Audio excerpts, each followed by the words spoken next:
Hello and welcome to Psychgeist, where we talk about the psychology of the era, the science of games. I am your host, Dr. Rachel Kowert, and on today's episode of Academic Ramblings, we're going to talk about unintentional learning in games. While the focus of media effects research has long been on what negative thoughts, attitudes, and behaviors video games might teach players, as we briefly explored in the previous Jargon Schmargon episode on social learning, in more recent years, researchers have turned their attention to the potential positive learning experiences that can occur when playing games, specifically the unintentional learning. The reason it's often referred to as unintentional learning is because the things we're talking about here, new information and new skills, are not the explicit goal of the games that people are playing, but it's rather an unintentional consequence of playing, because video games are great vehicles for learning.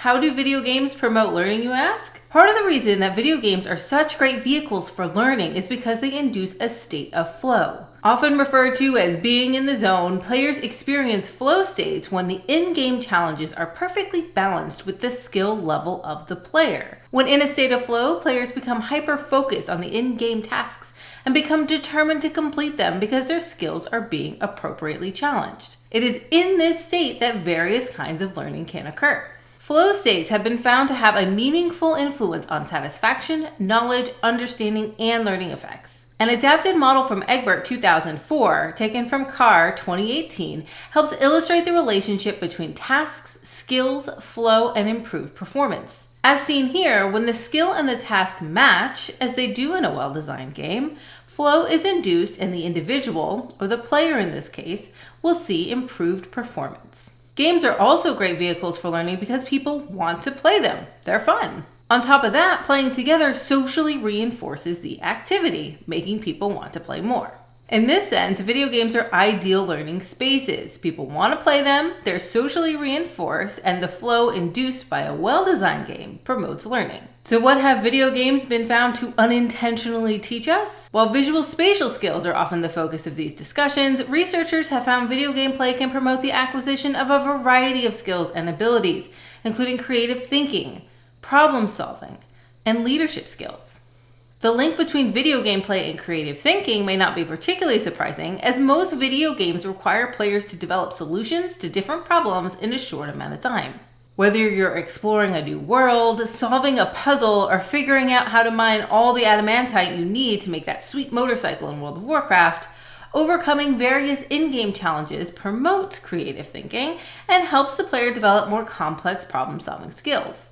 Leadership skills are also often discussed in the context of unintentional learning, as they can be developed through play in online games.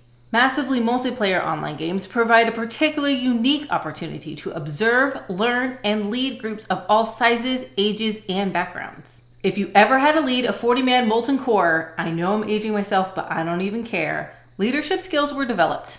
Experimenting with and experienced success in leadership roles in these kinds of contexts have been found to translate to offline contexts, to the point that people are adding these experiences to their resume. Players can also unintentionally pick up a new range of knowledge while playing video games, the nature of which depends on the game itself. For example, you can learn about history by playing games like Age of Empires, or what it takes to be a successful city planner in the popular simulation series SimCity, or the wonders of the world and key world leaders and history through Civilization. Educators of all ages have begun tapping into the power of video games as learning tools for a range of students. Among my own colleagues, I have seen video games used to immerse students in historical time periods using Assassin's Creed, help explain difficult world events with the serious game Darfur is Dying, and teach moral decision-making in the choose-your-own-adventure game The Walking Dead. If you're particularly interested in games and education, I would suggest following Hey Listen Games on Twitter. He also streams from time to time on Geeks Like Us. So when it comes to research on video game effects, it's not all doom and gloom. Video games can be great vehicles for learning new information, skills, and abilities. While visual spatial skills are often the focus of these discussions, don't worry, that'll get its own video in the future.